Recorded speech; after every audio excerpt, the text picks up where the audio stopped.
Welcome back everyone. 3 दिन जो हमने ऑफर रखा था जो है ना, बहुत ही अच्छा रिस्पॉन्स आया है उसका। लोग जो है ना शाहपुर से आए थे, यादगीर, रायचूर, वाड़ी और शाहबाद से जो है ना आकर जो है ना हिजामा करवा के गए हैं। इवन हुमनाबाद से भी जो है ना कुछ क्लाइंट्स आके जो है ना हिजामा करवा के गए हैं माशाल्लाह। ये जो कपिंग थेरेपी है ना, बहुत ही जो है ना एंशिएंट थेरेपी है और बहुत फायदेमंद है। इसको सुन्ना थेरेपी भी कहा जाता है। जिस किसी को भी जो है ना बैक पेन है, कैटिका है, लंबर स्पॉन्डाइलोसिस है और जो है ना लॉर्डोसिस है, डिस्क बल्ज है या फिर किसी और तरह की भी अगर शिकायत है, तो आप लोग जो है ना हिजामा करवाएं और इससे जो है ना आप लोग फायदा हासिल करें।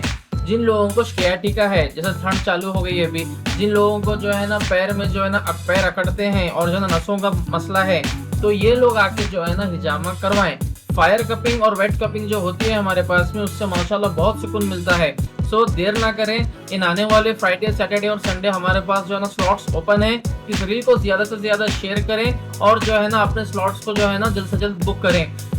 हमारा जो इस बार के सेशंस है सेम सेकेंड ब्रांच पे हमारे जो है ना ब्लड बैंक के सामने रखे गए हैं, आजादपुर रोड पे। अस्सलाम वालेकुम।